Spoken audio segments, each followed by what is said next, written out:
Good afternoon to all brothers and sisters in the Dhamma.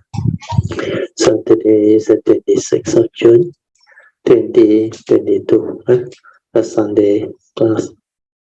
We will be continuing our sharing on a new book. I have decided to change over the book to our latest printed copy. Lesson 71, Sutra of Infinite Meaning, 无量义经, dated 24th August 2021. Means just last year. So instead of continuing with the 6 Patriarch Platform Sutra series, we will break and we use this one first. For those who want to see the link, you can go to our My Kayamita site. Brother Jing just sent out the copy. So I'll read to you. This lesson 71, Sutra of Infinite Meaning, 无量义经, was dated 24th August 2021. So it was based on a direct transcript from the recording of the Dhamma talk conducted by me on 24th of August 2021, which is about a year ago. So we will go to the content page. So as you can see from the content page, we have the preface, acknowledgement, then the Dhamma sharing proper, where we have our pre-puja, chanting and sharing, and we continue with our Dhamma sharing on section 3.2, awareness-based meditation. Then after that, followed by post-meditation Dhamma sharing. And sharing from this book, Essence of Infinite Meaning, where we move on to a number of topics. How to recognize unwholesome thought or defilements. Then there are 5 ways to overcome unwholesome thoughts. And how to break free or root out habitual tendency. Then the 4 right efforts to avoid all evil, cultivate wholesomeness. Then we have the other topic is to cultivate the sainthood way, followed by to cultivate the bodhisattva way. Then the next topic is our intrinsic Buddha nature and true nature, followed by samsara, karma, and affliction due to ignorance. Then finally we have the section on meditation, reporting, and Q&A session. Then we have some subheading, feeling, pulsation and vibration, feeling the heartbeat, the chi and the warmth, and question on cultivating daily mindfulness. Then people being unhappy with life, career problem, life struggle, and depression. And see the purpose of life or in living life. And then finally, we end with the closing puja. Okay, now we will read through the biography. For those who may not know, my biography here in a concise manner is as follows. Theo graduated from University Malaya in civil engineering in the year 1971. He has been a spiritual practitioner come meditator since 1971. And since his retirement in 2001 from his engineering career, so far about 21 years already, he has been sharing his understanding and experiences with those who are keen in their search for true happiness, peace, and liberation from birth and death, and all mental suffering. With this understanding, it is hope that they can become more virtuous, nobler, and wiser, so that they can be a blessing to all. Virtue gives Dhamma talk and hosts meditation classes and retreats and weekly Dhamma sessions at various meditation center, Buddhist society, and places that invite him. For more detail of Virtue's Dhamma activity and his mentorship grouping, please log on to his Dhamma website, brotio.com. Okay, next subtopic is preface. It is Virtue's sincere wish that Dhamma friends, spiritual practitioners, seekers of truth, and cultivators will be able to make use of the enclosed Dhamma transcript notes to develop a better understanding of the Buddha's teaching or the Buddha Dharma as taught by the Buddha, so that they may progress along the path of Dhamma to become more virtuous, nobler, and wiser human beings, to be a blessing to all of humanity and the world. As these notes were mostly compiled based on a transcript from the recording of the Lesson 71 of the Sutra of Infinite Meaning, Dhamma class dated 24th August 2021, the text is aligned as closely as possible to the colloquial speech in the talk. However, some editorial amendment has been made to the text without distracting from the essence of the talk. With this, it is hoped that readers can accordingly adjust themselves to better understand its true meaning and intent. A good way to do this is to listen to the recording first before reading the transcript notes. To listen to a recording or the audio file, you can log on to our website, brotio.com website, under repository of Dhamma material, or Google Virtue's Kayanamita, a repository of Dhamma material to view them. Okay, then lastly is the acknowledgement. It is the donor's sincere intention that these Dhamma transcript notes be shared with those who are interested and have the affinity to receive them. I'd like to take this opportunity to thank and rejoice in the generosity and wholesomeness of all those Dhamma friends or Kayamita who had donated and helped out in one way or another in the transcription, formatting, proofreading, publishing, etc., to make this free distribution of Dhamma Dana possible. Special thanks should be accorded to Sister Lim Hing Bi, Sister Sandra Chan, Sister Chiu Polian, Sister Lee Siu Kek, and Sister Susan Tay for they had volunteered and taken the initiative to help prepare the initial draft transcript for my subsequent editing, therefore enabling this Dhamma transcript book to be printed. By the power of this wholesomeness, may all beings be well and happy, free from all mental and physical suffering and danger, and may there be love, peace, and joy deep within their hearts. And may it also pave the way for there to be causes and conditions for all Dhamma friends who had donated to help or help in one way or another to realize their good and noble wishes or aspirations as soon as possible, with metta always. Okay. Lesson 71 of the Sutra of Infinite Meaning, dated 24 August 2021. So there is a legend in front. You must pay attention to the legend. The words that are tied with the normal form without any underscoring or underlying.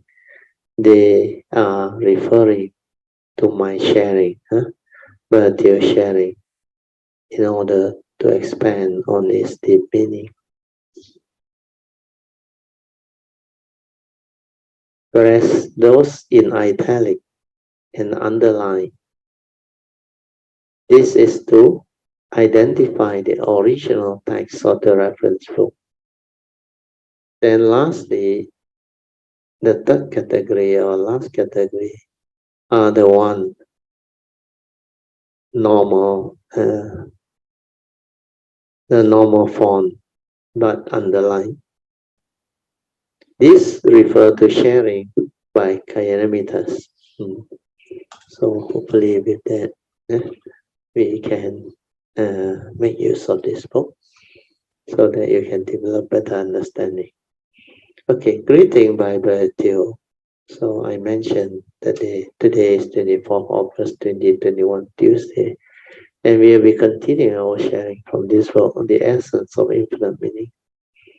Teachings from the Sutra of infinite meaning, 无量义经. We are at page 370. Let us compare our mind.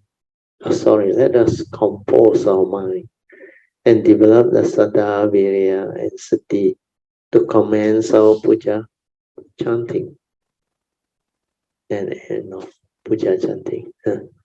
Okay, I think before we proceed with the actual sharing, we shall do our 45 minutes of awareness-based meditation first. Okay, now I will off the light. Then you all can proceed with your awareness-based meditation.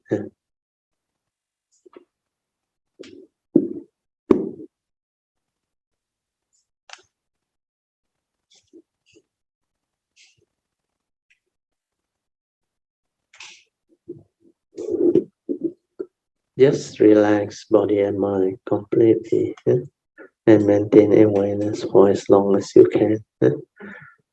Don't try to think, don't try to know, don't try to do anything, otherwise the thought will become active. Just relax body and mind completely and maintain awareness to be aware of whatever that arise, finish. This is to train your mind not to think, to develop more and more awareness. Then when you have stabilized it, you will realize your true mind, a meditative mind. And from there, you can make use of it to meditate, to awaken, to insight the phenomena, etc. Okay, I will let you meditate on your own. You all can slowly, mind, come out of the meditation and try to maintain whatever inner peace, inner calmness, and inner awareness for as long as you can.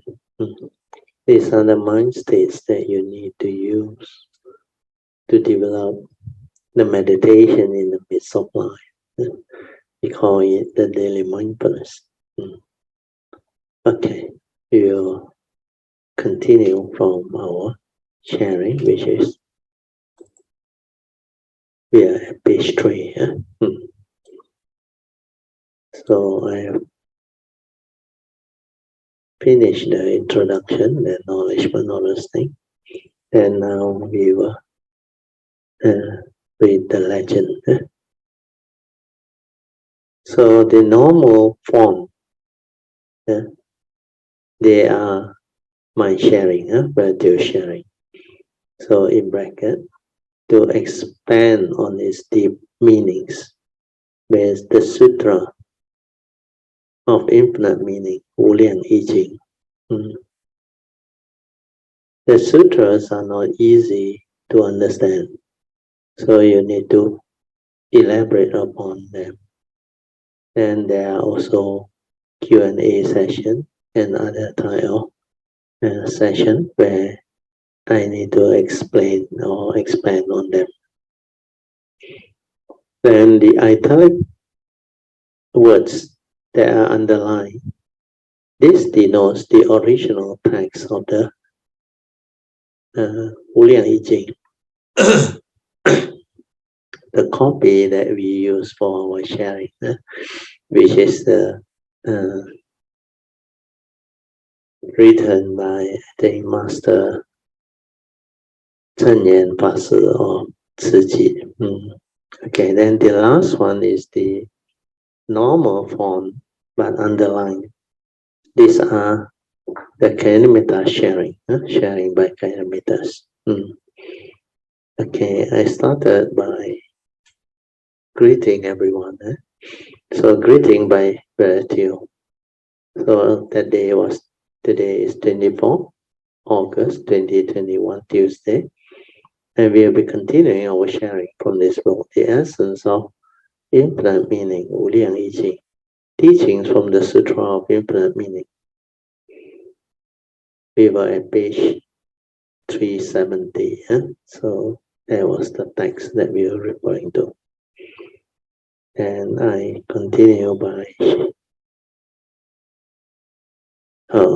that one is the pre-puja. I said, let us compose our mind and develop the Saddha, Virya and Sati to commence the pre-puja, puja chanting.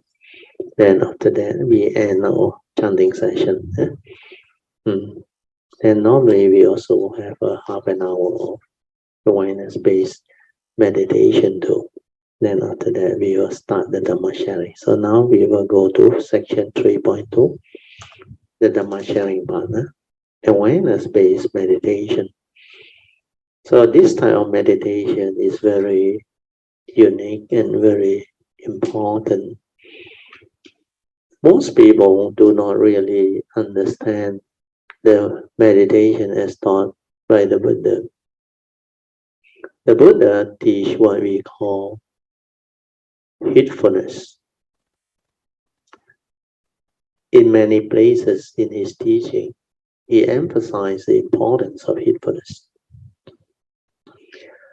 And what is heedfulness? According to his Dhammapada verse 21, 22, and 23, heedfulness is most important because he said heedfulness is the path to the deathless, whereas heedlessness is the path to the dead. The heedful never die, and the heedless are as if dead. So this is very clear. You cannot develop heedfulness. You don't stand a chance to become enlightened. To have the ability to become enlightened or awakened, you need heedfulness. That's why the Buddha continued after that. He said, if you know how to distinguish distinctly between heedlessness and heedfulness, you are the wise one. The wise one will intend on heedfulness. So when they intend on heedfulness, they will realize the enlightenment. Or according to the Dhammapada verse 22 is, they will rejoice in the rhyme of the Aryas. The Aryas are the enlightened beings. They will become one of them. Then, of course, Dhammapada verse 23 confirm what heedfulness is and how, if you are heedful, you are assured of enlightenment. He said, the constantly meditative, ever mindful, and steadfast one, they will realize the supreme enlightenment of Nibbana in the here and the now. So this verse 23 clearly defines what heedfulness is. Heedfulness consists of two parts. To be heedful, you must first be ever mindful, then constantly meditative. If you cannot understand this, you cannot develop the meditation as taught by the Buddha.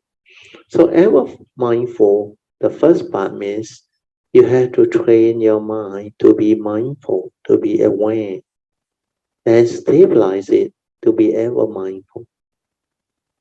That is the first part. That's why we need to be aware. We need to develop the stability of awareness. That's why I always share with you the meditation, which is awareness-based meditation, so that you can develop this awareness and stabilize it to make it ever mindful. Then when you are in that state of ever mindful, then you can use it to cultivate the meditation as taught by the Buddha, which is to develop the second part, which is constantly meditative or constantly cultivating the Noble Eightfold Path. Because according to the fourth Noble Truth, the Buddha said, if you cultivate this Noble Eightfold Path, it will lead to the end of all suffering, which is the enlightenment in the here and the now. So this Noble Eightfold Path is what the meditation is all about.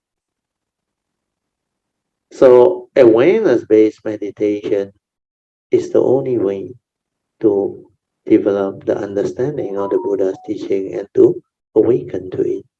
That's why you need to be heedful throughout the day. You need to be aware throughout the day. Okay, we go back to the sharing. With this, explain. Hopefully you all will understand why awareness-based meditation is very important. Because the problem we are seeing nowadays in the Buddhist fraternity or society is most of the meditation taught are thought-based. Hardly any is awareness-based. Of course, they use the word sometimes vipassana. But what is vipassana? People just define it without much understanding. Of course, we also know we is to insight into. We is the three universal characteristics of nature, anicca, dukkha, and anatta. Then we is, Pasana is to insight into that we, which is the three universal characteristics. So whatever meditation that can lead to that is called vipassana. But vipassana cannot be understood just by having a definition that is so loose. Because basically, if you develop some form of training of the mind to have this heedfulness within, awareness within, then you can be ever mindful to develop the cultivation of the Noble Eightfold Path leading to heedfulness. Then you have the possibility or ability to awaken. That's why it's called awareness-based meditation. But if you use your thought to read the Sutra and try to develop the so-called understanding, in fact, most people do that, then they thought that is it. The learning of the teaching, pariyatti, the first phase of Dhamma, which is not wrong. But that understanding is still knowledge-based, thought-based. So what is important is you cannot just use the thought process and read through it and develop the knowledge and expect to develop the clear understanding of the Buddha Dharma that the Buddha has taught. Then it defeats the purpose of why the Buddha said Dhammapada verse 21, 22, 23 on heedfulness is so important. So if you are not heedful, you cannot start technically. So that is what happened. So what they do instead, which is the most commonly developed way, is to use the thought process and develop the understanding of what the Sutra is teaching. Read up the Tipitaka, the Dhamma books, or listen to sharing everything, which is the normal process, not bad. But then what happened is they use that as knowledge and process it into a form of teaching. Then they come up with methods and technique with a series of instructions to do meditation. Instead of developing the understanding of what is heedfulness, to develop the heedful mind so that they can develop the true understanding of meditation. Like Huineng, the first hallmark is to realize no thought. That's why he takes you direct to the true mind, the silent mind, the meditative mind, which is the ever mindful state of mind. When you understand you know without thought, you're already aware. So you don't have to train or try to be aware. You just silent, relax, maintain awareness, and stabilize it. That's why if you understand, the training is very easy, very simple, very direct. Otherwise, it's not easy. Yeah? So now I will go on with the sharing to read to you what we shared during that time. As usual, we will have our half an hour of awareness-based meditation. We will turn off the light and we can proceed with our meditation. Just relax the body and mind and maintain some form of attention. Then we shall have another half an hour awareness meditation. Oh, sorry, this one is a repeat. Always remember, awareness-based meditation is to develop the awareness within. So we just silence our mind, relax the body and mind, then maintain awareness. Just do that. No need to know anything.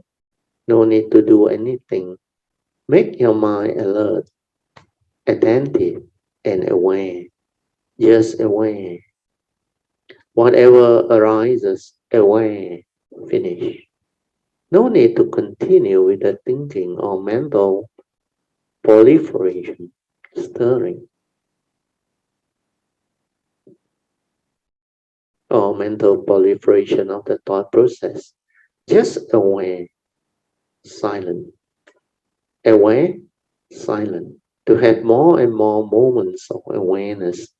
Then later on, the awareness will become your main activity instead of thinking or chattering or verbalization. Meaning your mind is most of the time just aware. It's already quiet, heedful, no longer heedless. Whereas the mind is heedless, cannot be aware. It thinks a lot. It worries a lot. It have a lot of things to do. It always chatter, verbalize, and always planning, scheming, thinking, worrying. So much so, they never really truly be with the moment to live life, to be aware of what is going on in life, internally and externally. That's why thought-based meditation will make you heedless. Why? Because you create thinking, activity, thought. Hence you are lost in thought. When you do that, what happens? You will be preoccupied with some form of thinking or activity. So man can only do one thing at a time.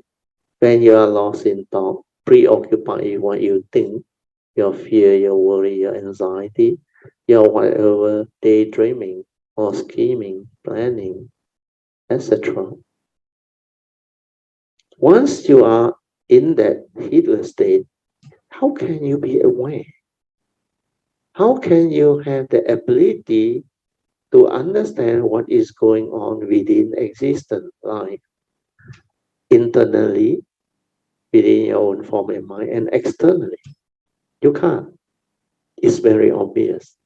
If you cannot do that, how can you see things as they are? How can you insight into phenomena? How can you awaken? That's why to meditate is to have the silent mind, the awareness within, the stability of it. So this is very important. You have to train, stabilize it until your main activity is just silent with inner awareness. So when inner awareness become your main activity, then you are most of the time heedful, meaning your mind is most of the time just aware and mindful. Then whatever object of awareness, initially it can be your heartbeat or any other vibration within your heart area that you use to anchor your awareness, you can rest there. Later, when all this activity and movement have become very subtle and very still, then there is nothing for you to hold on to or anchor on to. During that time, you just stay around the heart area. Or if you are using your breathing anapanasati as your object of meditation, then stay with your anapanasati to develop the awareness of the in and out breath, meaning maintain the awareness. Just aware, like what the Buddha said. Breathing in, aware. Breathing out, aware. Whenever the mind wanders off, bring it back and develop the training of your awareness until this breath become very subtle and very still. So it is the same whether you start with other object of meditation or you straight away start at your heart area or whatever you can, wherever you can place your awareness. You just stay there. Those who are familiar with the rising and the falling of the abdomen can also do the same. You can stay there at the abdomen and maintain awareness there. Those are the activities to allow you to anchor your mind, to allow the mind to stay there. But finally, ultimately, you must return to your heart. So if that is the case, you might as well go to the heart straight away. But for those who do anapanasati, you don't worry. Well, ultimately, the anapanasati will also take you down to the heart because in because the in breath will take you down to your heart, and from the heart, it will develop the movement outward. So when you can stabilize your awareness, sati, your mind will start to become different. You will have no thought or hardly any more thought. You are only aware. When you are aware, you cannot think. And because you don't think, you will be very quiet, very peaceful, and very still. That's why you can experience piti, sukha, and finally passaddhi, the tranquility of mind, the stillness of mind, and the silent mind, where everything has become very quiet, very still, and very subtle. Don't do anything. Just stay at the heart area, stay there.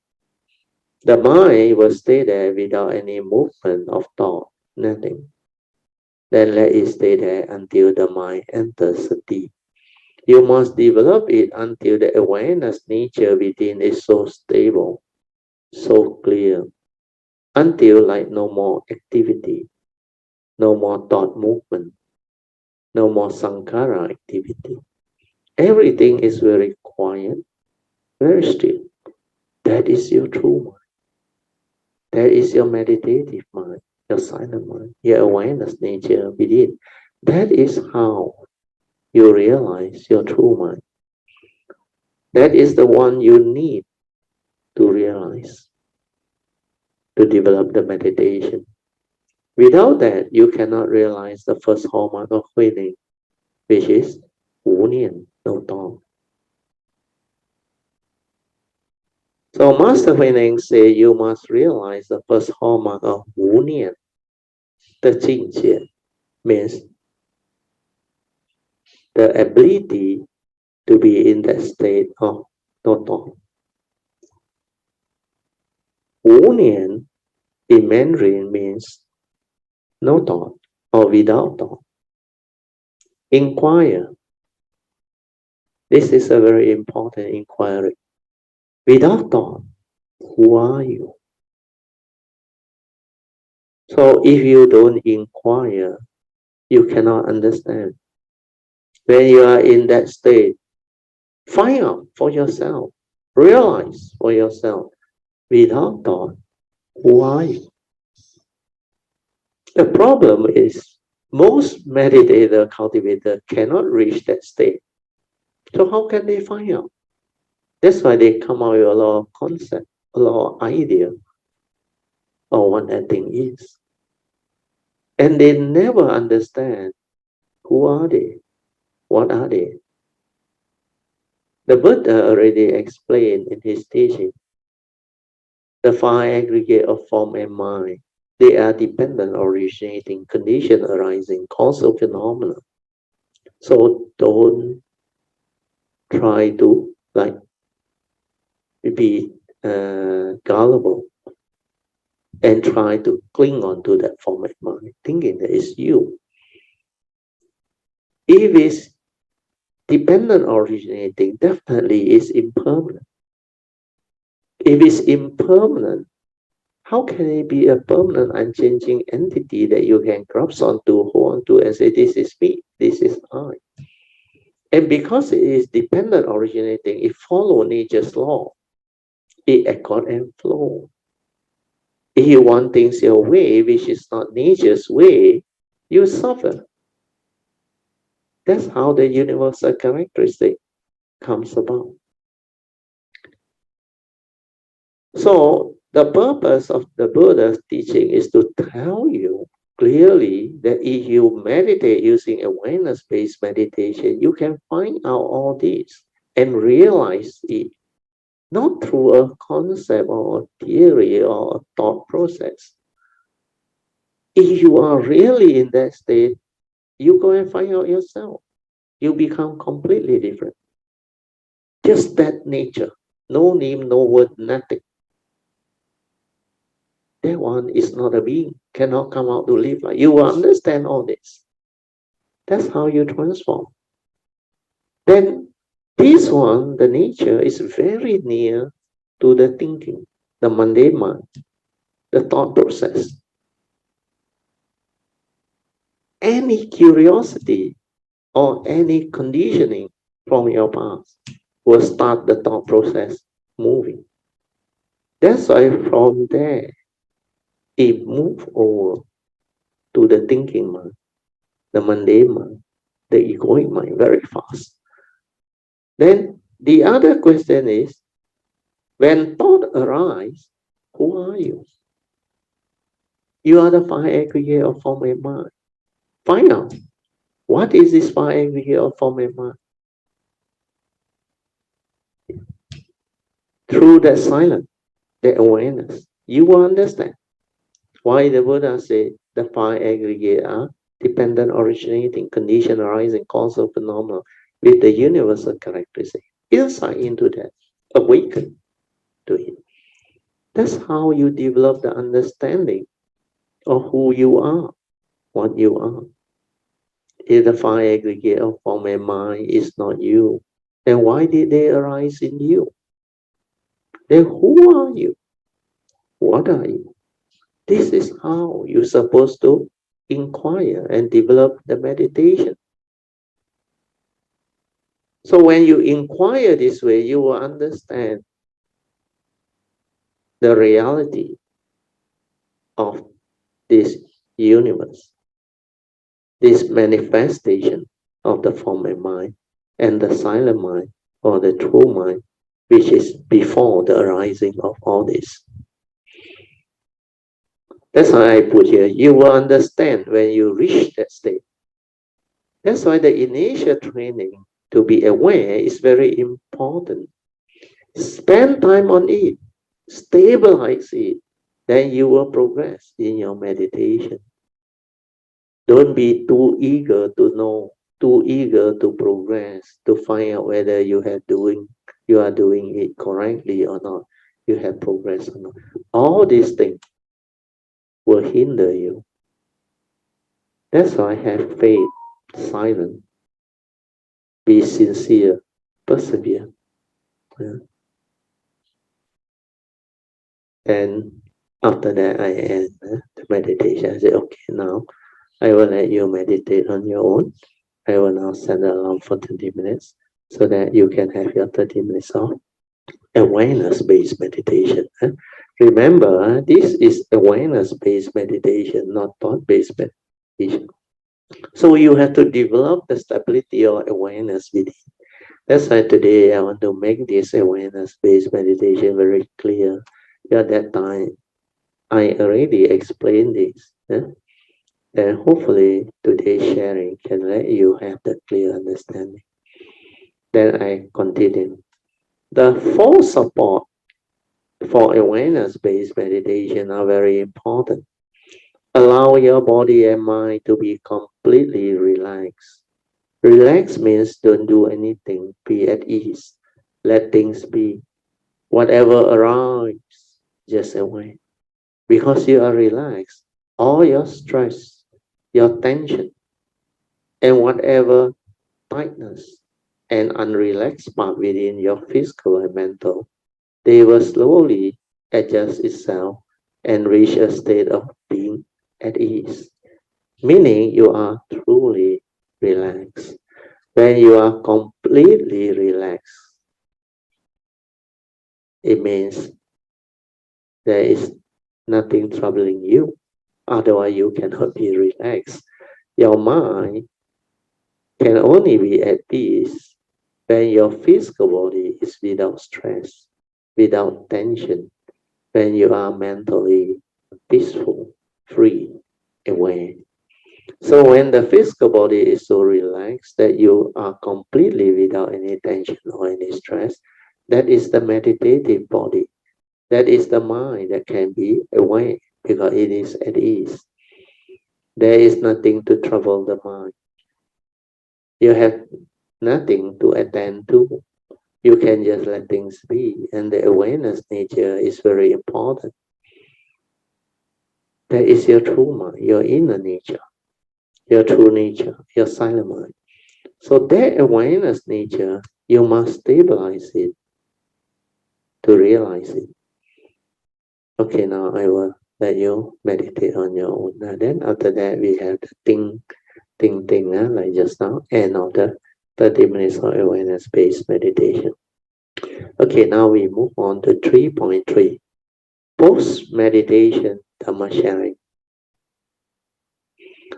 You can now slowly and mindfully come out of the meditation. Try to maintain whatever inner peace, inner calmness, and inner awareness that you have for as long as you can. These are the mind states you need to use to live life and to develop the daily mindfulness or awareness to be aware throughout the day, leading to heedfulness. This is very important. Okay, then we move on to 3.3.1. Sharing from the essence of infinite meaning, 无量义经. Okay, you can be seated. We shall continue from where we stop. We are at page 370 of the text. The essence of infinite meaning. The teaching is very beautiful because all these teaching are from the adapted verse of the Sutra of infinite meaning. I will read on. So the underline in italic, this one denotes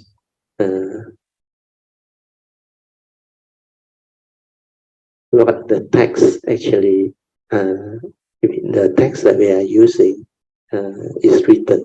So when you see this italic with the underline, they are from the text. When we give rise to an unwholesome thought, that thought destroys the seeds of goodness. See, it's so powerful. One sentence, the meaning is so deep. As a cultivator, I explain, We must bear in mind this understanding, this sentence. That is why the Buddha's advice is to avoid all evil. When you give rise to an unwholesome thought that has the evil roots of greed, hatred, and delusion, that thought will destroy the seed of all evil. Do you realize that? So be mindful of them. Similarly, the opposite is also true. Be mindful means what? Aware that these are unwholesome thoughts and become clear based on your mindfulness understanding that that thought can destroy the seeds of goodness. Then you are lost in thought, heedless. Then the evil root will make you evil, cause your karmic downfall. So everything is set into motion. That's why it destroys the seed of goodness. You no longer can cultivate wholesomeness, develop merits, blessing, all those things gone. Then, like I said, similarly, the opposite is also true. The opposite means what? Like the text say, when you give rise to a wholesome thought, that thought destroy countless evil. See? The exact opposite and the great difference it means in cultivation. That's why you must constantly follow the advice of the Buddha to avoid all evil, not just avoid evil. Meaning not to give rise to any unwholesome thought, to cultivate wholesomeness, goodness, and to purify your mind. This understanding is very important because the absence of evil is good. When you do not give rise to unwholesome thought, you will become beautiful. That's the reason why the Buddha taught us the four right effort under the Noble Eightfold Path cultivation. See, this is also from the text, the Noble Eightfold Path. He said, I explain, if you are not able to do that, then your heedlessness and habitual tendencies can cause you to arise the wrong, unwholesome, and heedless thought that has the evil roots of greed, hatred, and delusion. When this happens, what must you do? You must be aware. You must have the awareness nature within to enable you to be aware of all these wrong thoughts. Also, you need to understand clearly what constitutes evil. Then I taught under 3.3.1.1 how to recognize unwholesome thought or wrong thought or defilements. What are unwholesome thought or defilements? Thought that has the evil roots of greed, hatred, and delusion. You must understand what these major evils of greed, hatred, and delusion are. You don't understand the deep meaning behind the three evil roots of greed, hatred, and delusion. Then you cannot cultivate. You cannot develop the training to abandon them because all precepts starts with the following verse. We undertake the training rule to abstain from whatever evil, whether killing, stealing, deceiving, committing sexual misconduct, or lying, or partake intoxicant. Everything need mindfulness. So this training rule to abstain from all evil actions that has the evil roots of greed, hatred, and delusion is a must. That's why without mindfulness, how can you develop this training? Without awareness or mindfulness, you cannot go, you cannot see, you cannot understand.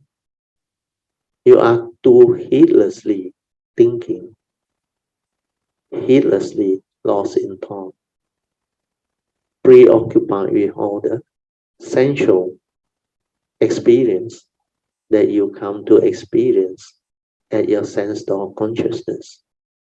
Your views, opinion, and conditioning, habitual tendency continue to stir you, manipulate on you, and condition you into negativity and evil. Then we move on. How do we do that? We must be mindful, aware, and understand what constitutes evil. And when we have identified that this is an unwholesome thought, a wrong thought that has the evil roots of greed, hatred, and delusion, what must we do?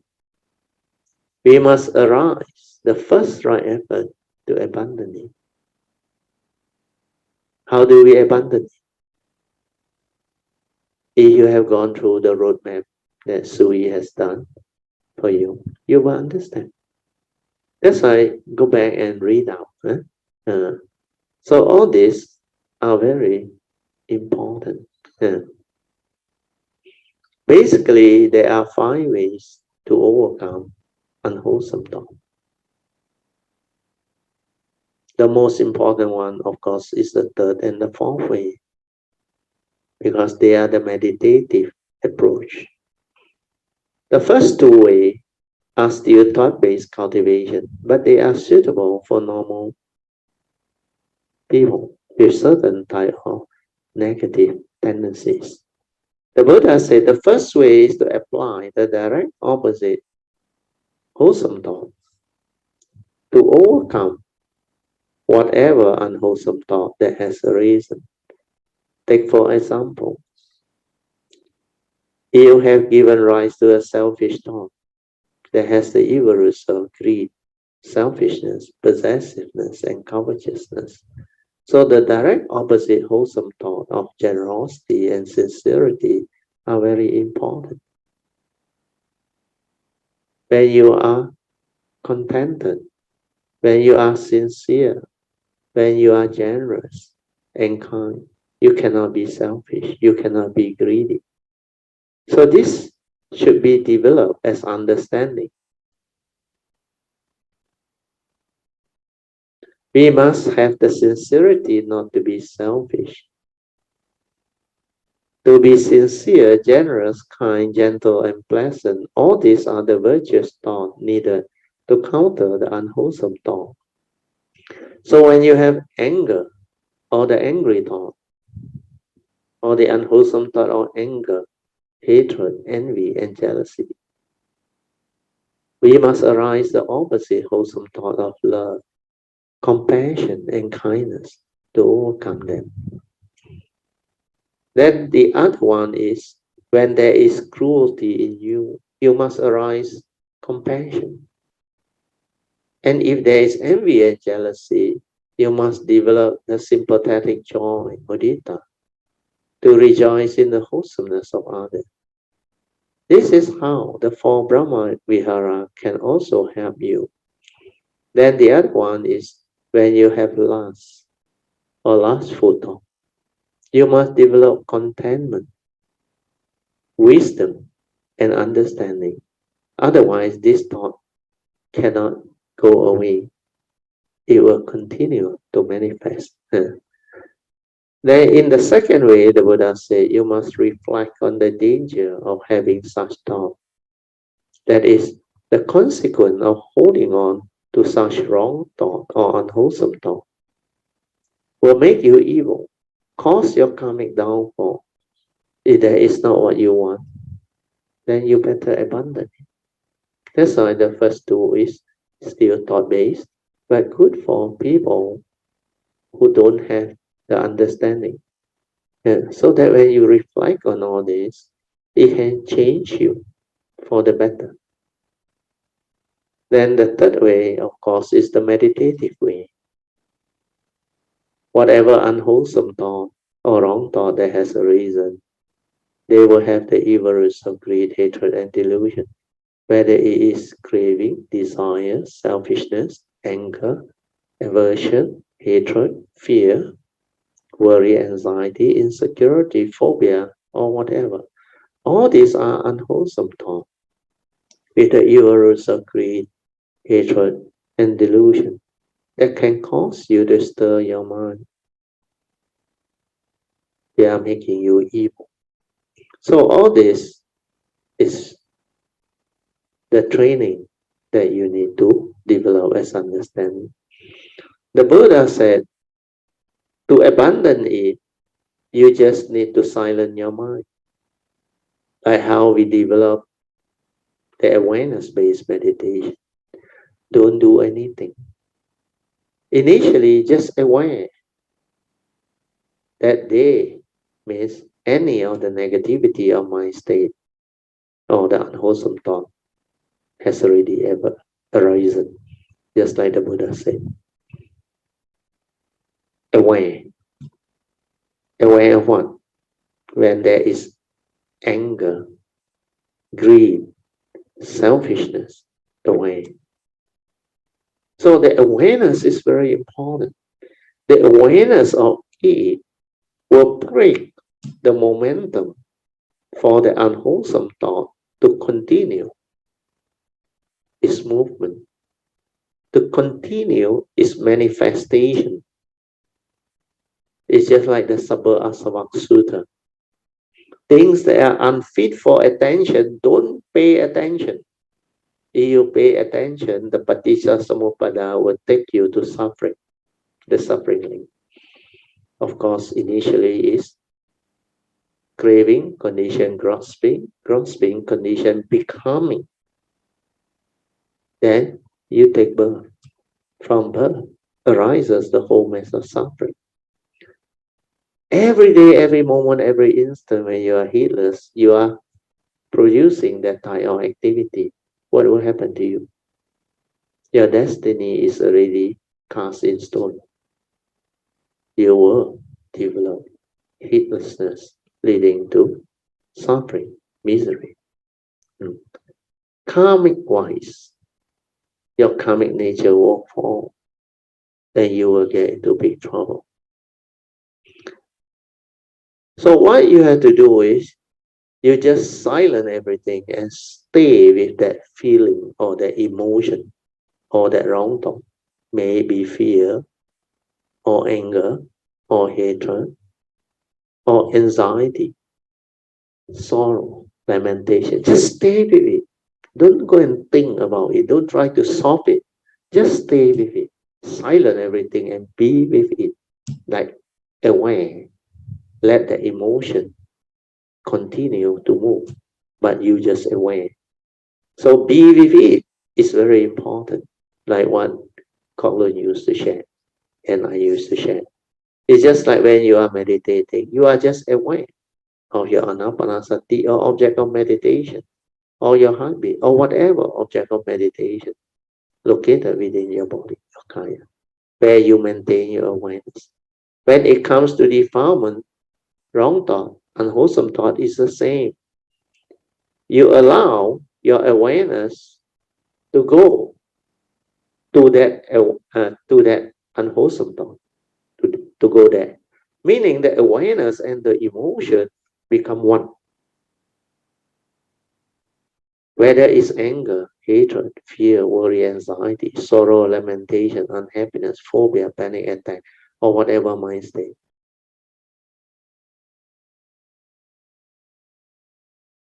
Or whatever mind state to be. Just stay with it, silent. Don't think and don't try to do anything. Stay with it. Just relax and maintain awareness. Then find out what happened. You will come to a very beautiful realization or insight. That is that is whatever mind state that has arisen or that arises, they are all dependent originating, where they are not intrinsic within your true mind. They arise because of wrong thought, wrong view, because you react to sense experience. You stir your mind, you create the evil roots, the wrong thought. We are your delusion. When you silence everything and just stay with it, you realize it just ceases. That is wisdom. Without doing anything, it ceases. Why? Because that doing is by the thought. When you do, you are trying to analyze or reason and try to be right or find a solution. That's why the real meditation is not like that. You have to be aware and witness what happened. When you don't do anything, that is cease, that realization is an insight. It's not a thought, it's not a thinking. That's why I say there is wisdom. So wisdom is an awakening, an understanding, born of insight, born of direct seeing, awakening. It's not through the thought process. So this ability to be aware is very important. That's why Krishnamurti say, according to J. Krishnamurti, the very flowering of that thought or that emotion is the very ending of that thought. So let it flower, let it cease. Because these are negative energy, born of evil root, born of wrong view, born of mundane thinking, which are deluded. When you allow it to be and don't feed it with any more wrong thought energy, then what happens? That emotion will slowly flower and disappear or cease, as per J. Krishnamurti's explanation, like the flower. When you allow it to be, to flower until it cannot flower anymore, what will happen to the flower? It will wither and it will disappear. That's how thought ceases. Because they are dependent originating. The supporting condition no more, it cannot sustain itself, it will cease. That is what the condition world is all about. Dependent on condition, it arises. Dependent on condition, it ceases. So when you cut away the field for the cause or the causes and condition for its arising, meaning no more wrong thought, no more wrong view, then the negative, unwholesome thought or emotion will cease. That's how you meditate. Not here, not there, focus, concentrate, and develop all the funny thought-based activity and movement. How do you develop the ability to have no more wrong thought and no more wrong view? If you have not trained your mind, you will surely think. Also, when you try to think, what are you doing? You are trying to reason or analyze. Then thought become active. Then it will not cease. This analyzing, analysis or reasoning will cause you to come out with your own version of right and wrong, good and bad. That is not the way to solve spiritual problem or develop spiritual understanding and awakening. The true understanding is you don't go and think. How can you stop all this thinking? To normal people, they can't. That's why our awareness-based meditation is the answer, the solution. But you have trained. That is why you must silence everything and be with it and allow this awareness to stay there. Then finally, everything will cease because no more thinking. Then this true mind, your silent mind, or your intrinsic true nature, which is your meditative mind, will arise or return. That is how you meditate. That is how you develop the wisdom. All these emotions, whether it is greed, hatred, or delusion, anger, fear, insecurity, envy, jealousy, phobia, whatever, they are all dependent originating, condition arising, causal phenomena. If you do not feed upon it, and silence everything. Sorry, I read again. If you do not feed upon it and silence everything, then without thought, what happens? Everything ceases. Then you will realize your true mind, your silent mind, your inner awareness nature. That is how you meditate. Then you realize anger was never you, fear was never you. So why must you go and suppress the fear, the anger, and try to push it away or do away with the anger? All this doing are delusion. You are being deluded, gullible. When you have wisdom, it will cease on its own. You don't have to do anything. The abandoning of defilement is through wisdom alone, nothing else. When you straighten your view, silence your mind, then everything ceases. So this third way is for you to experience the true mind, the silent mind, the awareness within that has no duality because it does not think. And this is how you insight into phenomena and awaken, or through the direct seeing, the realization, which is the awakening, can happen. When it does not think, there is no thought. No thought means no duality. No duality means no good, no bad, no right, no wrong, no wholesome, no unwholesome, no pleasant and unpleasant. Nothing. Neutral. Just that nature, away, everything else ceases. Then you will realize the profound meaning of what the Buddha taught.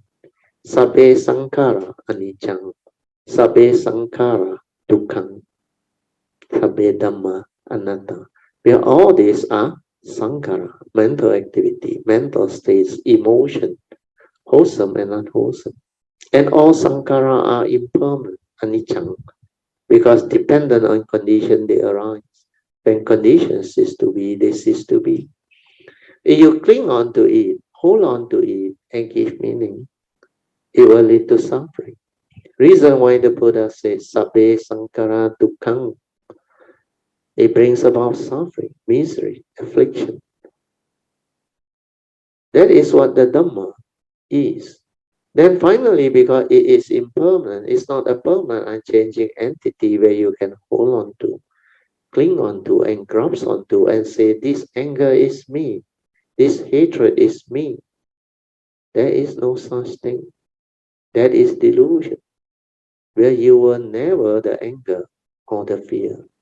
And when you realize that, you become so beautiful.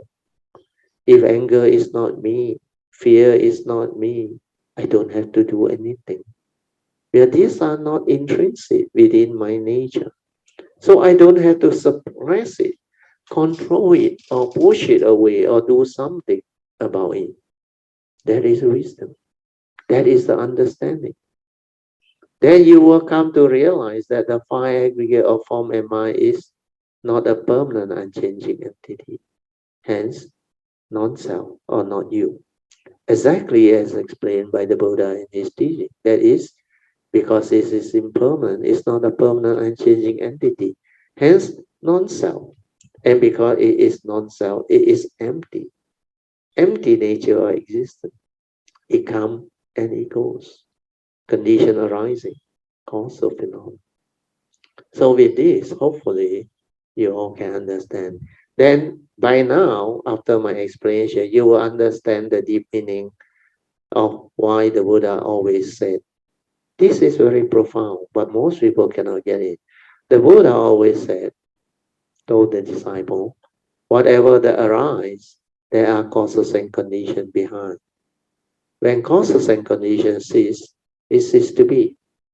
So it is just nature's condition, evolving and moving and transforming. Only mighty nature rolling by, like what my teacher said. When you silence your mind to observe within and without, then you realize you don't have to do anything to understand the above. So that is how you develop the meditative wisdom through the third way. So hopefully with this understanding, you will not be gullible anymore. You will not go and verbalize, develop the gullible type of meditative training, which you call thought-based meditation or vipassana or whatever. Whatever that involve the thought, be careful. Thought has its usefulness, purpose, but you need to have wisdom awakening, understanding before you can arise right thought. So initially, don't try to be right. Don't try to become virtuous or whatever. Just cultivate, develop the wisdom, the awakening. Then the moment you awaken, you are no longer deluded. Then delusion is rooted out. Then with the right view, right understanding, the right thought will manifest. Where the absence of evil is right, you are incapable of evil. But before you have the wisdom and the awakening, you can't, because who is trying to be right? The thought, the ego. And what is this thought and ego? It doesn't understand.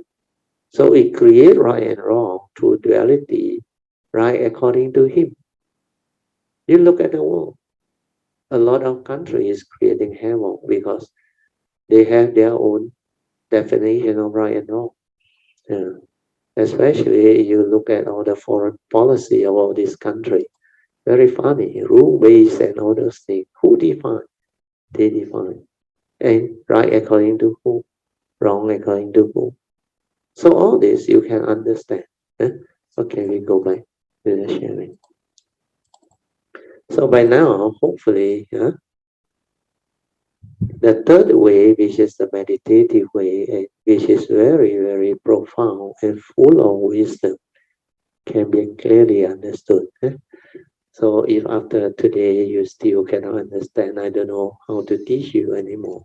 Then we move on to the fourth way. Okay, I quickly finish up this one, then we will end because it's 5 o'clock already. Okay, the fourth way to overcome unwholesome thought or wrong thought. Yeah, these two are connected. Both are meditative. After that, you still need to cultivate the fourth way to develop the ultimate penetrative wisdom. The Buddha said through the fourth way, which is also the meditative way, you can trace the origination factor of the wrong thought and retrospectively, via wisdom, reverse it to develop the ultimate understanding of wisdom. So that in future, when you confront the same sense experience or similar nature of sense experience, you are no longer deluded. You are no longer with the wrong view. You will not stir your mind anymore. The Buddha said when you are silent, aware, and mindful, you can investigate, observe, to trace the origination factor, or recollect through memory. How did you get angry? How did fear arise in you? Then you will come to a very clear understanding that it is through one of your sense doors. Either when you see something or see somebody you don't like, or you hear something you don't like, or you recall through memory something very negative. It could be your phobia or scars of memory that triggers off. Then you realize at that moment you stir your mind and develop the fear and the anger because of your wrong perception, born of wrong view. So you must reflect, contemplate on this to develop the understanding of why did you do that. Yes, this is a habitual tendency. Most of you will say that. Habit, ma. How does it come and make you that way? The way you are. How come you are so conditioned to develop all this habitual tendency? I am like a robot, very mechanical in my reaction to what I see, I hear, I smell, I taste, I think, and tactily feel. That is mindfulness leading to Dhamma understanding. When you are mindful and aware of all this movement within life, then the fourth way, trigger of understanding. And how does it come about? Through observation, through recollection, mindfulness. You don't need to do anything. You don't need to think, reason, or analyze. the thought is not active. The thought is just away, away. Assume you don't know anything. Assume the form and mind, you don't know anything. You want to find out. You want to investigate. Who are you? What are you? How come that form and mind behave that way? Before the wisdom arrives, before the understanding arrives, you are just the way you are. Deluded people do deluded things. Selfish people do selfish things. Ignorant people do ignorant things. So this is how you see, observe, and realize that thing is just the way it is. People are just the way they are. The world is the world. Condition are that things to be. That's why all this wisdom was surfaced. So the Buddha said, trace the origination factor. Now that you have traced it coming to one of your senses, you can then, via wisdom, retrospectively reverse it. Which means, why can't I accept the reality of the moment? That's why the Buddha says, see things as they are. Means see the reality, the truth, the isness of things, what is. That's why suchness, tathata. Why can't you see things as they are? Like what the Buddha always said. Things are just the way they are. Condition like that, things will be like that. Whatever that arises, there are causes and conditions behind. So if I understand this law of dependent origination, paticca samuppada, then I will not have any more problem or doubt. That everything is just the way it is. Condition arising, causal phenomenon. I react and stir my mind because I have wrong view. So how can I straighten my view so that I will not perceive him with negativity or the situation with negativity, so that I will not perceive whatever recollection through memory to arise the phobia. I must develop the wisdom, the right view, the understanding to be at peace at all moments, at every moment of sense experience. So to do that, you must reflect and contemplate on what the Buddha has taught us. He always said, learn to see things as they are, not the way you perceive it, not the way you are being conditioned into believing it. But that is from memory, which is wrong view. That is not wisdom. Before you become enlightened, you will perceive things wrongly. You will create all the wrong thinking and the wrong thought process that condition you to stir your mind, react to sense experience and entangle yourself, to develop all the evil roots, leading to all the karmic negativity and affliction. And this is how the true Dhamma is to be understood. How can I see things as they are? I must develop the understanding, right? That's why to help cut short your training, your understanding, I straight away teach you all the wisdom that my nature has realized from my past cultivation. I always say, according to the Dhamma, every phenomenon has its universal characteristic of anicca, dukkha, anatta. The Buddha also said, whatever that arises, there are causes and conditions behind. So they are just the way they are. So if I can learn to see things as they are and people as they are, then I can accept all situations and all people for what they are, which means it is no longer about right and wrong. And that acceptance is not about I am agreeing with what they do. No. Acceptance here means accept them for what they are. Accept whatever that arises, that reality. Because at that moment, at that instant, the causes and conditions already fixed or decided. It must be this phenomenon, this arising, this reality that has arisen. That is, this phenomenon and happening that are there. They are there because of nature's law. So if I accept first, it means I can be at peace via my ability to see things as they are. I can accept the reality of the moment. I can accept what is. But it doesn't mean I can't or I don't act. After that, I can still act. So acceptance through wisdom and right understanding frees the mind immediately. Then I start to reflect and contemplate. Yeah, the Buddha is very wise. Why? Because he said, learn to see things as they are. So if I see things as they are, meaning I can see the world as it is, and I can see human beings, they are just the way they are, then I can be at peace to accept what is the reality. Then you will come, then you all can also come to this profound realization as taught by me to you all. Angry people do angry things. Deluded people do deluded things. Selfish people do selfish things. Ignorant people do ignorant things. They are just the way they are. Meaning, I don't condemn what they do. I don't even fear what they do. I don't even want to react or stir my mind because of what they do. I accept them for what they are, but I may not agree with what they do because what they do may be delusional, born of wrong action that has the evil roots. That is how they will become what they are. So when I accept through this right view and right understanding, I can be at peace, then I can act. Act with what?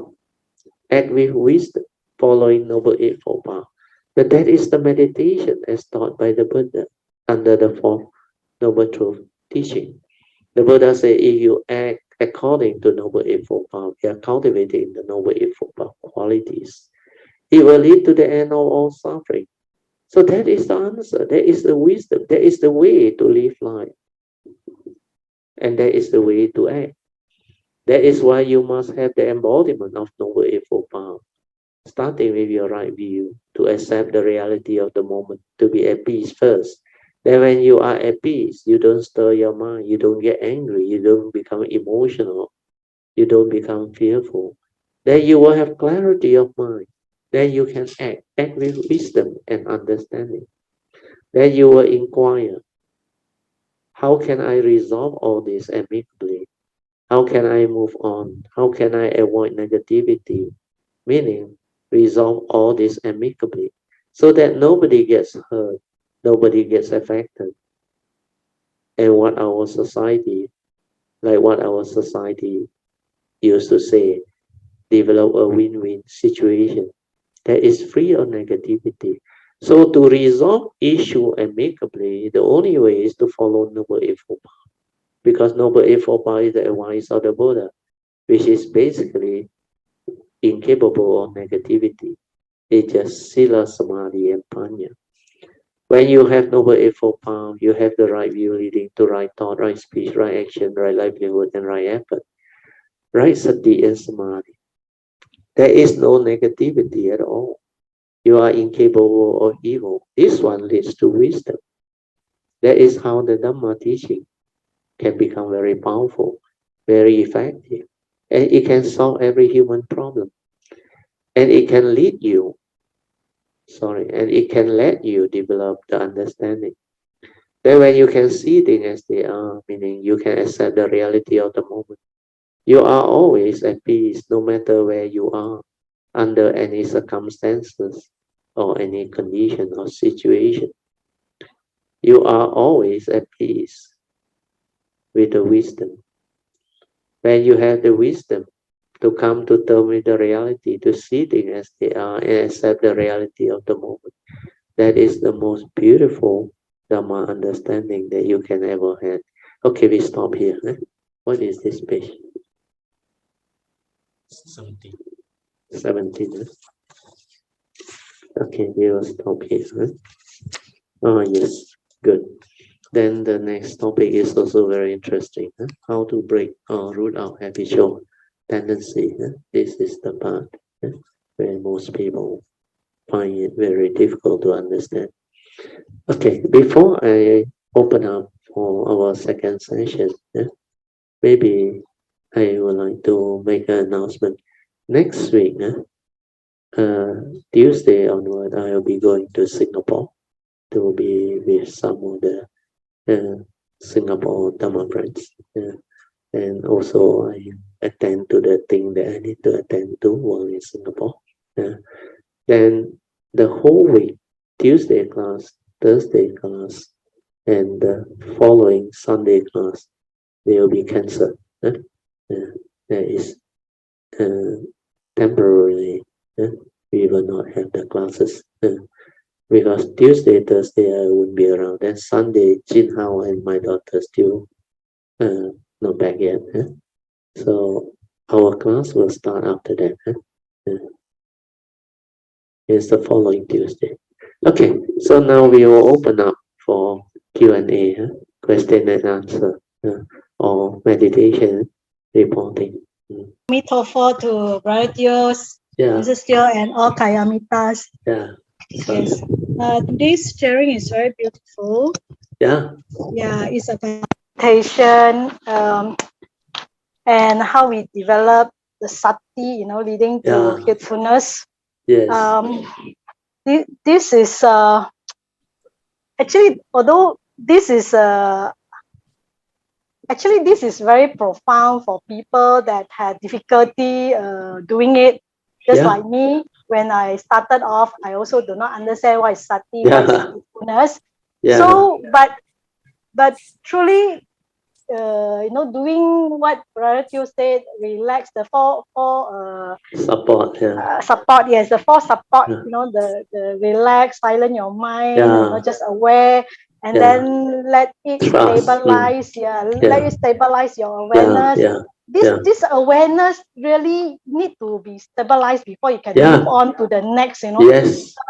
If you don't if you are not patient, you cannot get it. Really is your patience. It's really you your have patience. To be very patient and yet have the understanding. Otherwise, correct. So first have the understanding, like what Brother Teo said. Then after that, it's really patient. If you don't have patience, you rush into it. You cannot get it done. So the patient. The thought is very active. Correct. So how I do it? I mean now I think of it in hindsight. You see, in our daily activities, we really have to develop patience. If you just like our daily activity, right? We do things right. We rush. We cannot get things done properly. Correct. So your mind will be very agitated. Aware. Yes. Then your mind will be agitated also. Yes. Then when you are mindful and aware, you realize you are more efficient.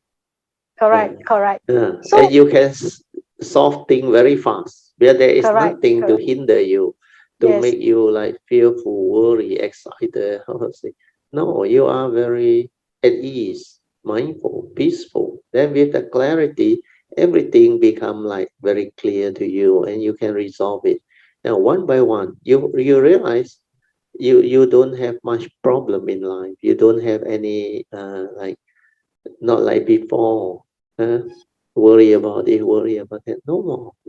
Thing is just the way it is. Meant to be will be. You accept and you move, and you do what you have to do. Resolve it amicably. Do what you need to do. That is the Dhamma way. Don't go against nature. Don't go against the Dhamma way. Then everything will just beautifully unfold. Sadhu. Yes, Brother Teo. That is exactly what we have to train our mind in the daily activities. So in the daily activities, we can train it together with the formal meditation. That will help you a lot. Otherwise, when you go into sitting in your formal meditation, you cannot get it. You just cannot do it. You have to do it. Yeah, during the day, you are not mindful. You are not aware. You cannot settle down. That's why when you go into the formal, most people have problem.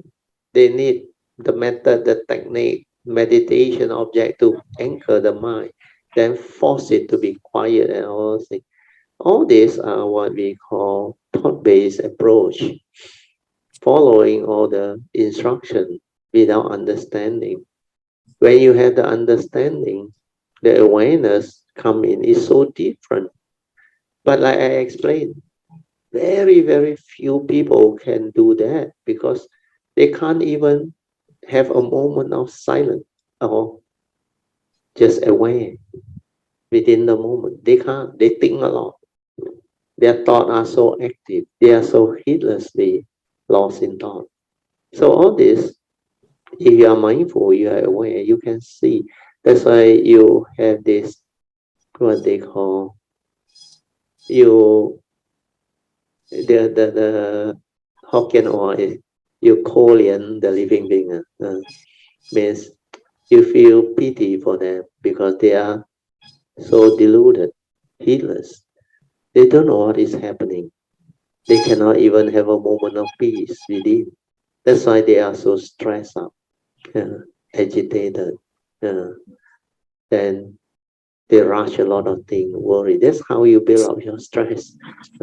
Why can't you be at peace? Have the awareness to be with the moment. Then with that clarity and understanding, just do what you have to do.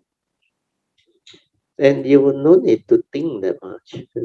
Actually, hardly think.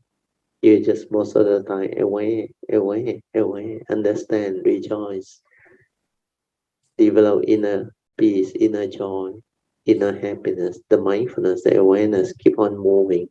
That is what a heedful cultivator will become. When you are aware, mindful, and heedful, you become very quiet.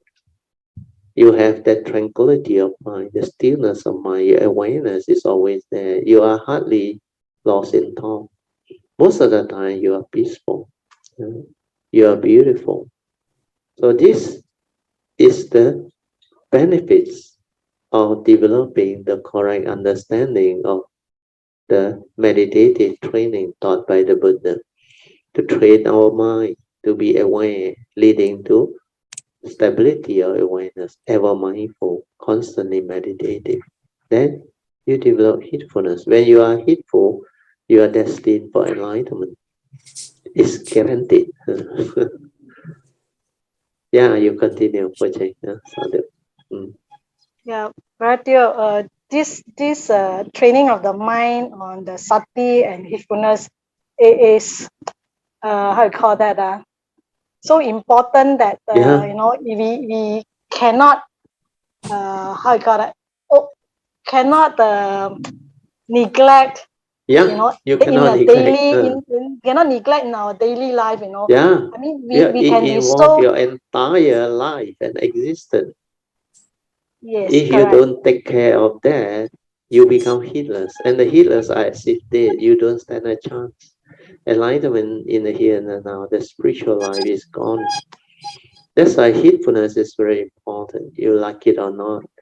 Now you start to understand why I always hinted to you all in the past.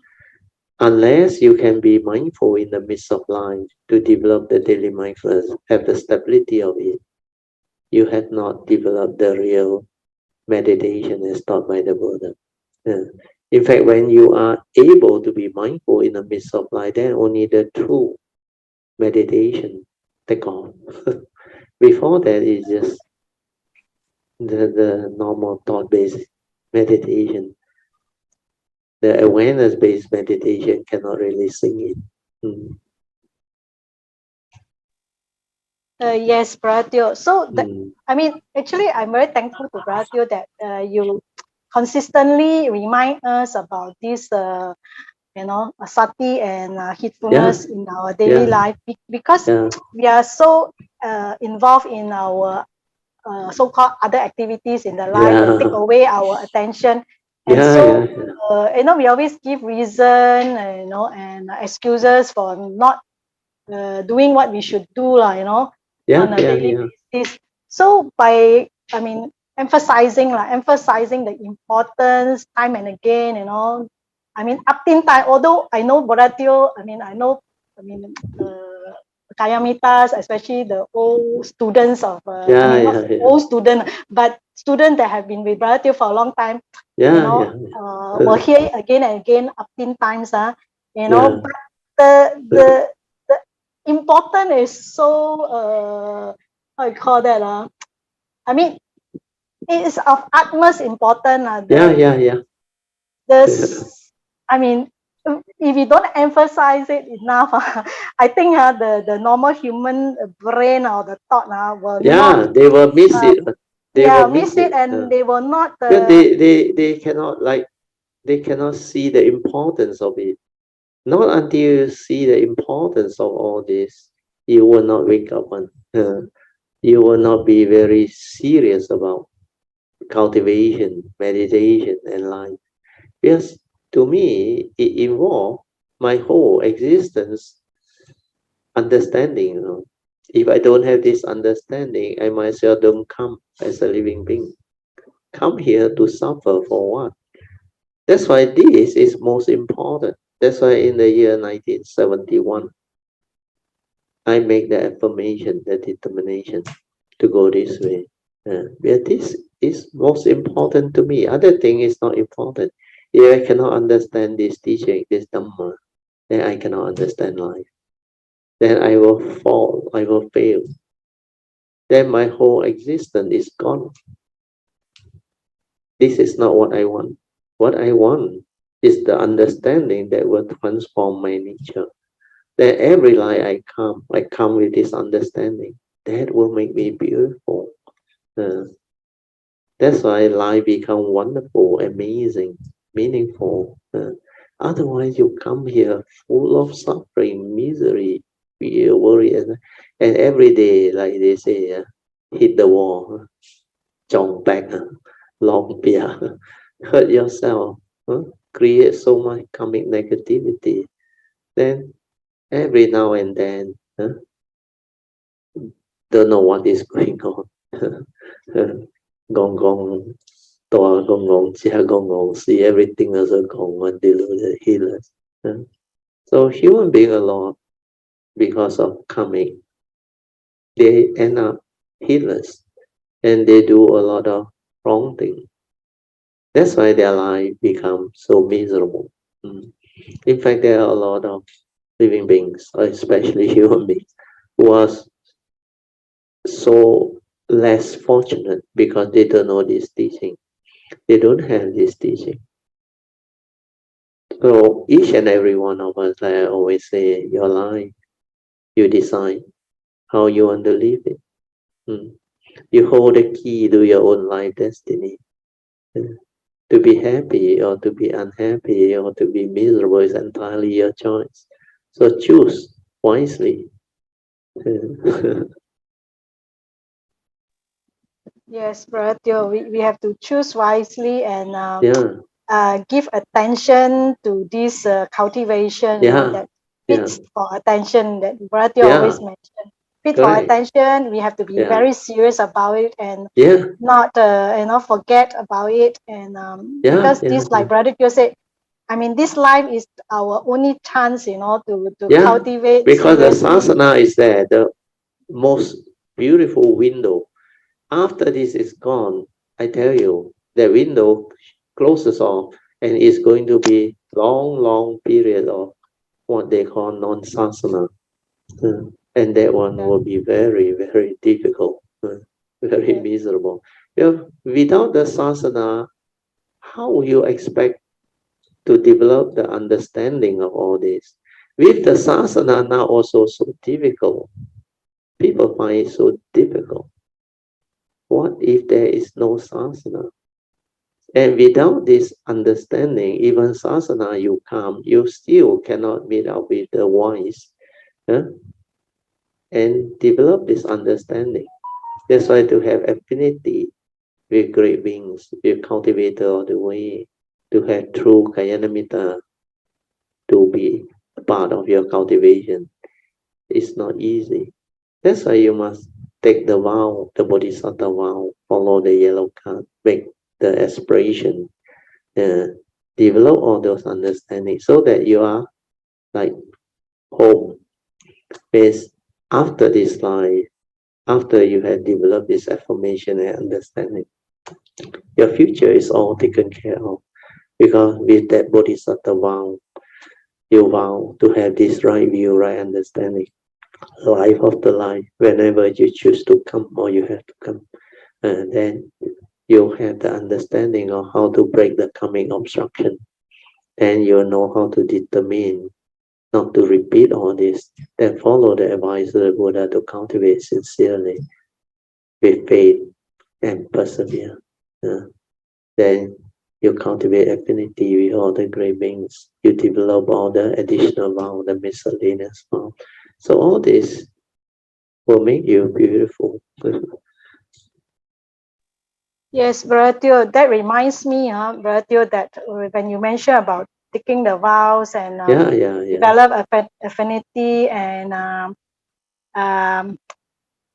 able to learn all this, right? This right understanding. Right understanding of the Bodhisattva vows, because actually we cannot like last minute go and cannot You have to last minute build do it it. up. And yes, you know, the reason I say that is because when you face, I mean, at normal times when you are happy or things are smooth, you need to learn it first. Because when times are bad, when times are difficult, or you have facing some problem, health problem or whatever life situation problem, you got no time to understand and learn anymore. And you cannot how you say you cannot respond to it appropriately and correctly, so without the prior understanding of all these dharma, you cannot respond accordingly in the right way, with the right view, right understanding. You cannot.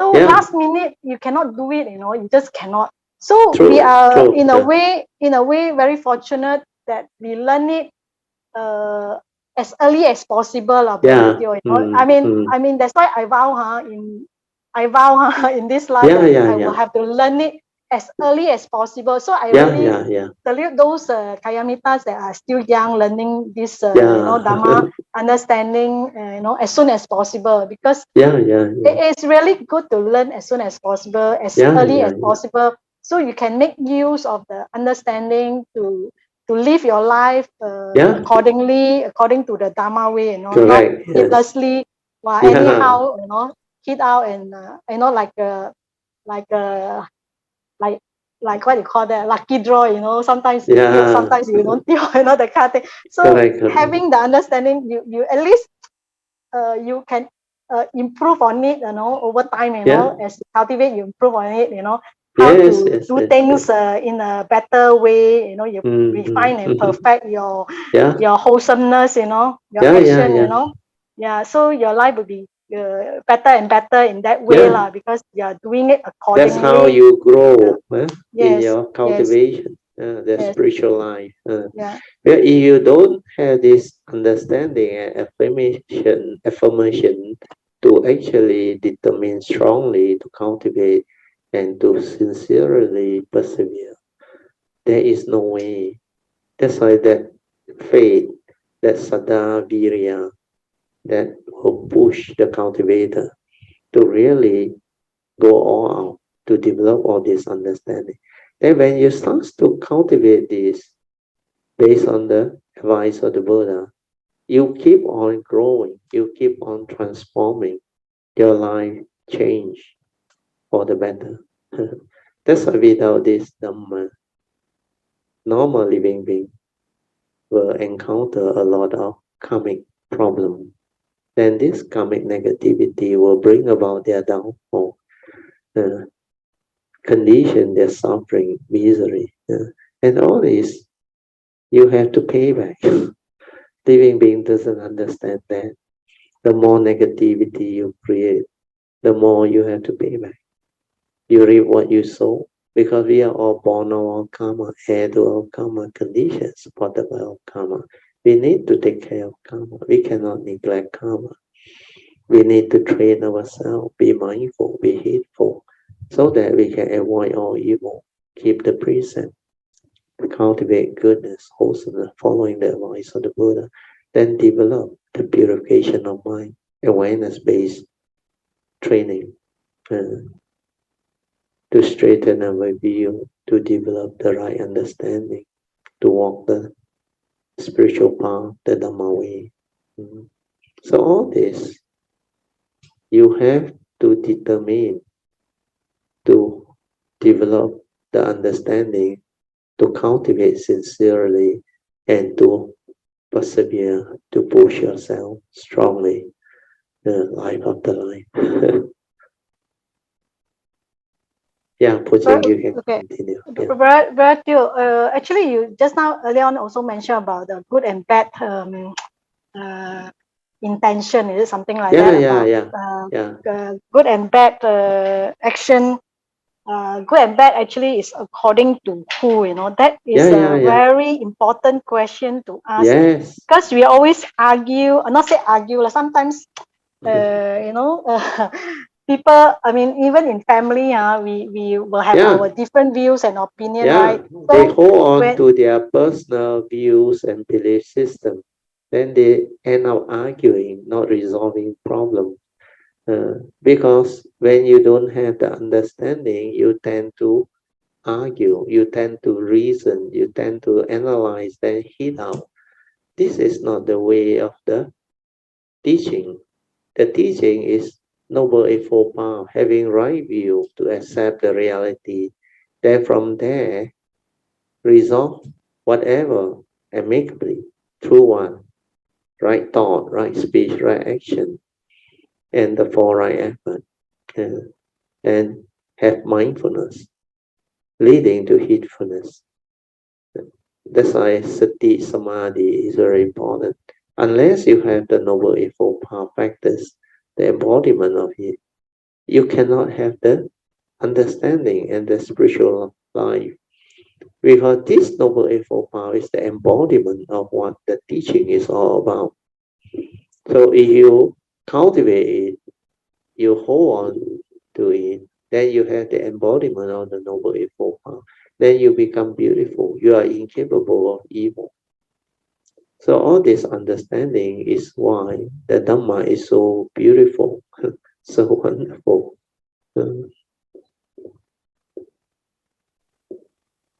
Yes, Brother, but Brother, you see, the thing is, ordinary people, you know, do not have this cultivation, right? So before they learn the Dhamma, so they will argue, they will reason. Actually, wouldn't say argue, but reason and analyze, and then tell you this is good, this is bad. So they tell you this good and bad. So good intention, good karma. No bad intention, bad karma. They will tell you reason this way, but the question, I mean, to me, I mean, of course, I understand in the sense that from the Dharma way, I mean, right according to who, you know, is, I mean, everybody has their own way of right, is it? Right according to the individual, is it? But actually, none of them is actually right, right? You know, because it is based on their individual views of right and wrong, which is not based on nature's truth. So when it's right according to the individual, it's a relative truth. It's not a ultimate truth. So this relative truth has got no meaning. That's why I always share before a being become enlightened.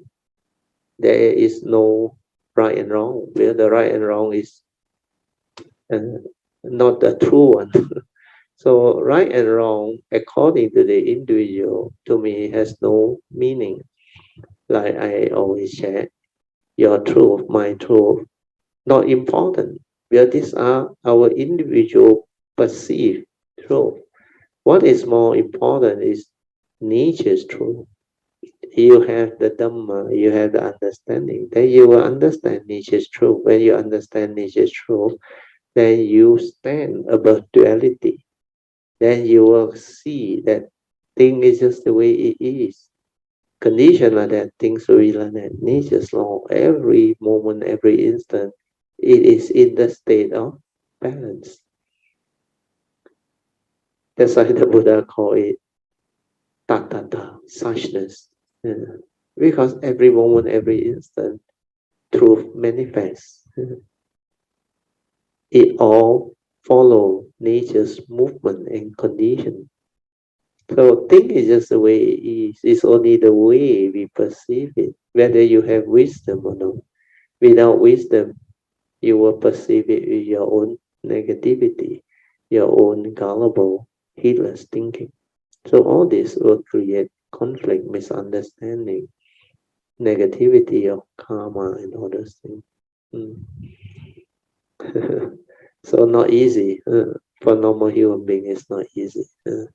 But as Yes. cultivator, we are very blessed because this Buddhist teaching, the Buddha Dhamma, is so wonderful, so amazing.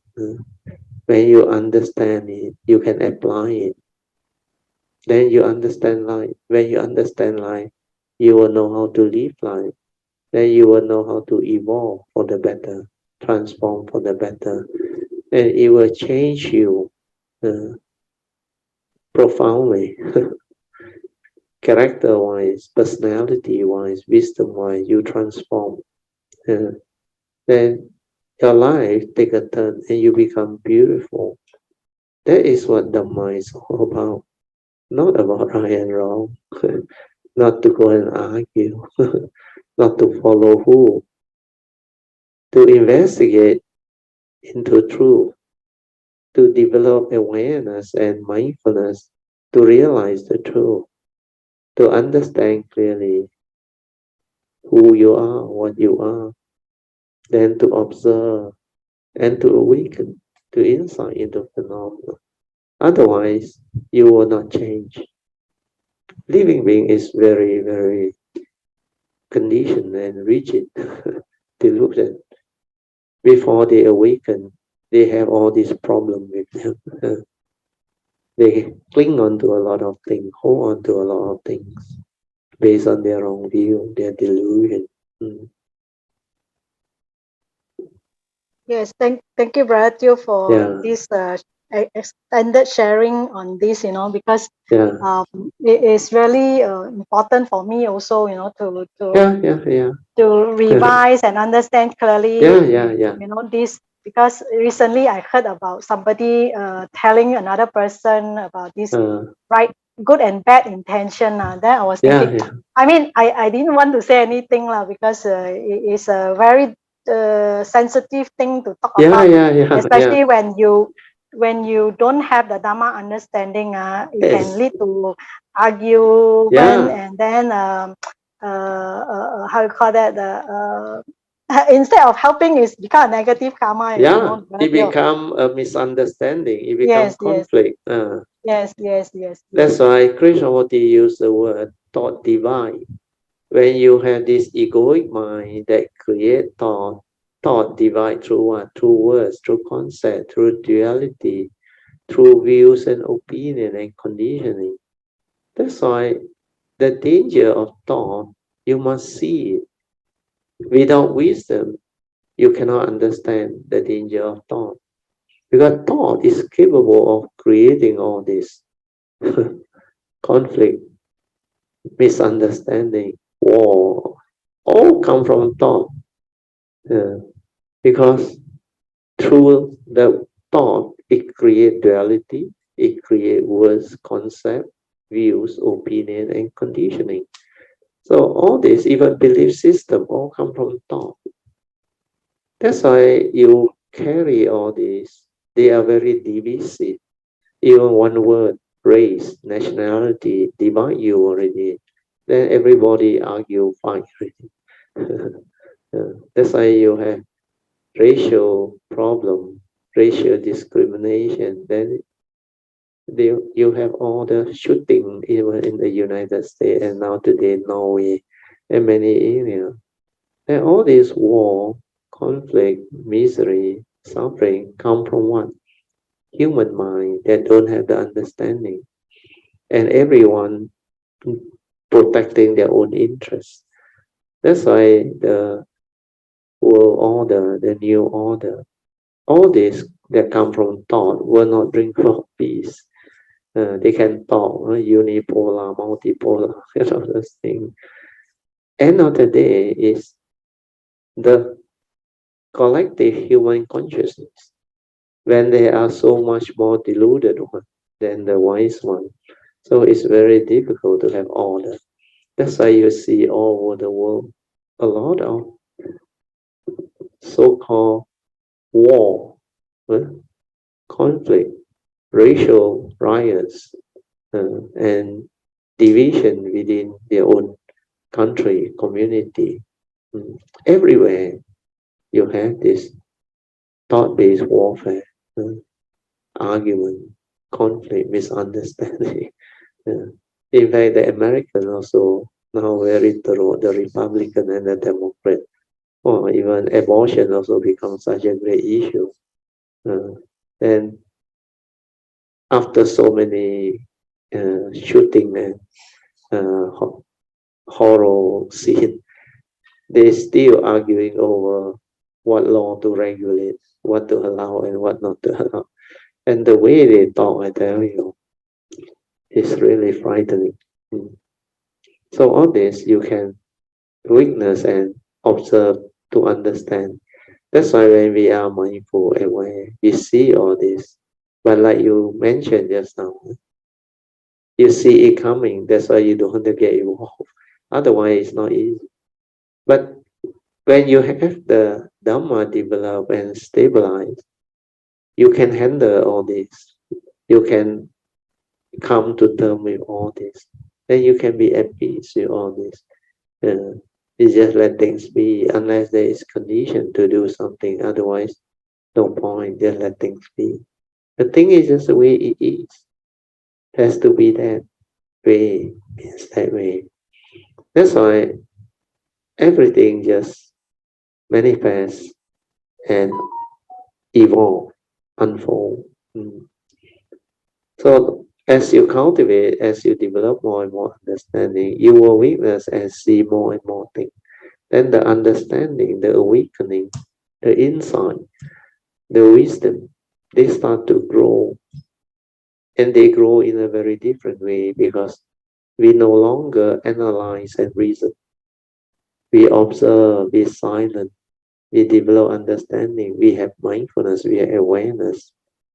That awareness makes us sensitive. We can feel, we can sense the totality of consciousness. We can be sensitive to so many things that the human mind cannot touch. That's why awareness-based meditation and the cultivator that has the awareness, they are so different. Their mind is so different. Their nature is so different. They cannot be entangled anymore. Cannot really. But they can still live within the world. And they can understand the world is the world. The form and mind is the form and mind. The nature is the nature. The understanding is the understanding. So all this, they will fit in, fall into place and become very beautiful.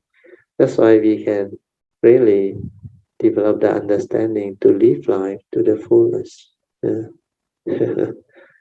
To experience all of the pristine beauty and wonders of life and existence. So all these are possible. So we have to really develop the understanding, then determine to have those understandings so that whenever we come, our nature is beautiful. So that we can actually do what we want to do. Okay? Yes, yes. Yes, Brother, thank you very much for the sharing, in more depth. But Brother, I want to share about something that I experienced in the midst of life. I was walking along the road, actually, a stretch of road. I was going to a temple, actually. Okay, so on the way to, I took a bus, actually. I took a bus, and then from the bus stop, I walk a stretch of road. Okay, so the stretch of road, Brother, is not level. So it is like slope, like there's slope up and down, on the road. So I can see a distance along the road, Okay. And as I walk right at the junction, so I see some beautiful lights in the sky, because it's in the evening. It's the evening.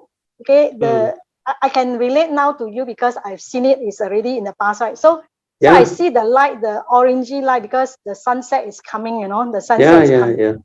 So as it was at the, I can see part of it, but not the whole of it. So as I crossed the junction, I was able to see more of it, you know. So when I see that, right, Brother Teo, something happened, you know. Like what happened? I went into the silent mind, you know. Wow, sadhu.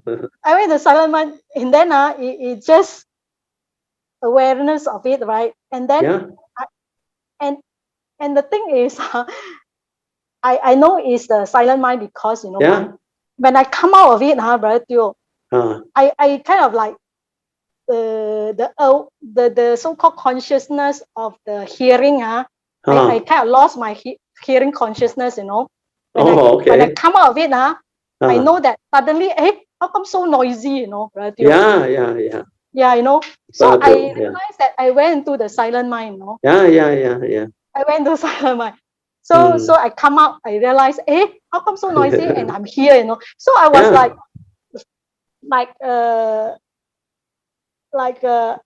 I mean, the realization that I'm in the silent mind to see what is in front of me, right?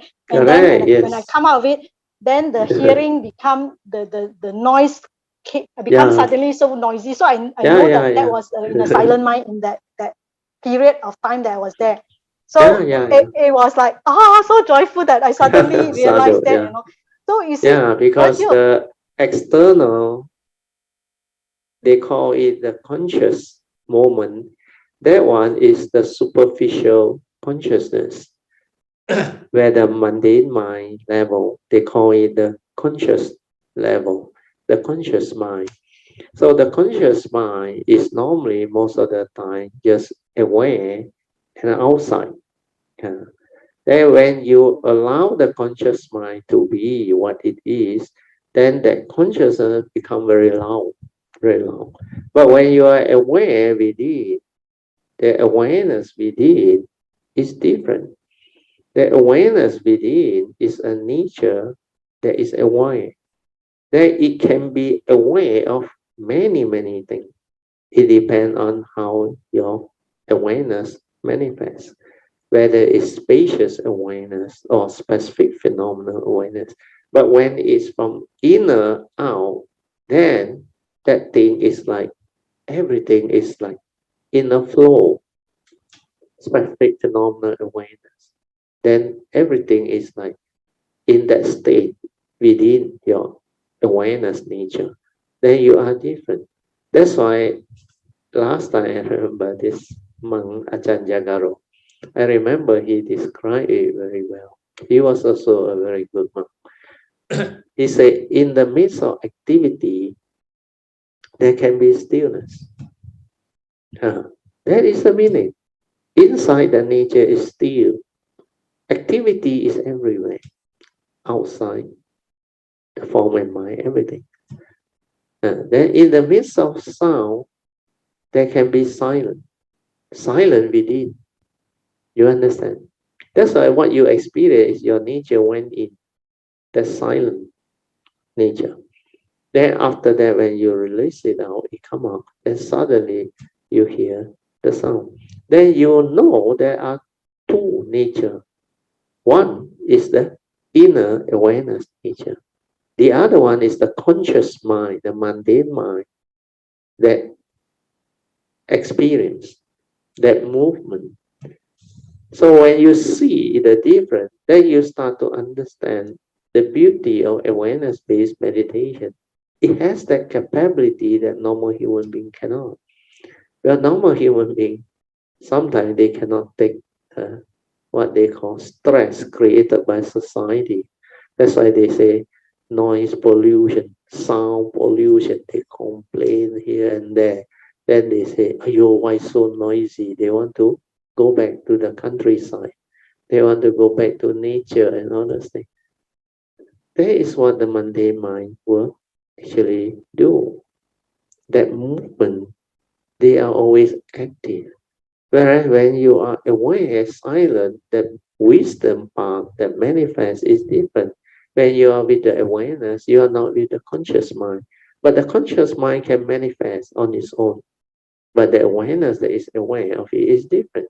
So this is how you develop more and more understanding through mindfulness in daily life. So what you are experiencing is just that split moment of like sudden change in shift. I call it the shift of consciousness. But more important is you have to stabilize the mindfulness, the awareness in the midst of life to be hateful. Then that movement is not just that drastic shift for you to see and to develop some form of understanding. But when the mindfulness has become very stable and it has stabilized until it's more or less continuous throughout the day, then you see different thing again. Your awareness becomes different again. There are a lot of very subtle mental state and intention or development. You start to be aware. In the past, you cannot be aware. Then all these subtle things that actually is still not rooted out, you start to see. Then you start to be aware of all this very subtle, what they call uh, defilement, but very subtle, because it's like hardly visible. Normal people cannot. But because we have developed the sensitivity, the training, and the mindfulness, we can reach another level of refinement of daily mindfulness. That's why your daily mindfulness, when mind enters sati, when there is a continuity or continuous flow of daily mindfulness, which is very stable, then you start to see things differently, understand things differently. Then that mind become very sensitive, transformed. Then it can see and understand a lot of things. It can become very sensitive. So that is how you move on. Okay? So what you experience is good. But later on, you need to move on to the stability of daily mindfulness to see the movement, the transformation. Then all this understanding about the nature and the conscious mind, you become more and more clear, more and more clear. Then you can like understand it so well until you can even describe it and explain to people that these are possible. But all this you say is like very weird to them. It's like they never heard before. But they never experienced before. They don't know what this thing is. Like even just now, the sudden shift that you mentioned, normal people cannot understand. They will, of course, have doubt and say, 有咁樣嘅事咩? Can happen 咩? Because they never experience it. They only experience the conscious mind, the thinking, the thought process. Okay? Yes, Puche? thank you, Brother Teo. Actually, Brother Teo, after that, right? After that, I continue, right? I continue to walk, and my mind enters sati, right? So when the thing is, when I look at the time, right, I say, I got time to go and pay respect to the Sakyamuni Buddha, right? So my heart suddenly, Brother Teo, just the thought of it, right? My heart open up, My heart open up.